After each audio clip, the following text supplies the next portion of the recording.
ചരിത്രപ്രസിദ്ധമായ ആറന്മുള ഉത്രട്ടാതി ജലഘോഷയാത്രയും വള്ളംകളിയും നാളെ നടക്കും. ജലമേളയ്ക്കായുള്ള ഒരുക്കങ്ങൾ പൂർത്തിയാക്കിയതായി റേസിംഗ് കമ്മിറ്റി അറിയിച്ചു.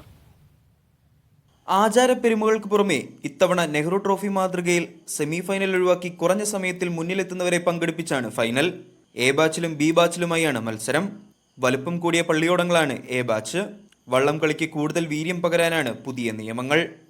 35 എ ബാച്ച് പള്ളിയോടങ്ങൾ തുഴഞ്ഞു വന്നതിന് ശേഷം ഏറ്റവും കുറഞ്ഞ സമയത്തിൽ ഫിനിഷ് ചെയ്യുന്ന 4 പള്ളിയോടങ്ങളെ ഫൈനലിലേക്കും 5 മുതൽ 8 വരെയുള്ള 4 പള്ളിയോടങ്ങളെ ലൂസേഴ്സ് ഫൈനലിലേക്കുമായി നമ്മളത് ക്രമീകരിച്ചിട്ടുണ്ട്. 16 പള്ളിയോടങ്ങളുടെ മത്സര വള്ളംകളിയോടുകൂടി ലൂസേഴ്സ് ഫൈനൽ മത്സരത്തോടുകൂടി ഇപ്രാവശ്യത്തെ ഉത്രട്ടാതി ജലമേളയ്ക്ക് പരിസമാപ്തിയാവും. ഉച്ചയ്ക്ക് 1:30 തുടങ്ങുന്ന ജലഘോഷയാത്രയിൽ 52 കരയിലെയും പള്ളിയോടങ്ങൾ പങ്കെടുക്കും. ഇപ്രാവശ്യം ന്യൂ ജനറേഷൻ ആൾക്കാരുടെ തുഴച്ചക്കാരുടെ കരകളിൽ ഒരു ആവേശമുണ്ട്. ഇപ്രാവശ്യം നമ്മൾ മത്സര വള്ളംകളി സംഘടിപ്പിച്ചതിന് ശേഷം നിരവധി വള്ളങ്ങളാണ് നമ്മുടെ ഇപ്പോൾ ഈ പമ്പയിൽ പരിശീലനം നടത്തുന്നത്.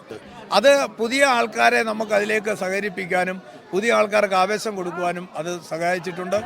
മറ്റ് കരകളിലെ തുഴച്ചിൽക്കാരെ പങ്കെടുപ്പിക്കുന്നതിന് ഇത്തവണയും കർശന വിലക്കുണ്ട്. നിതിൻ തോമസ്, മീഡിയ 1, പത്തനംതിട്ട.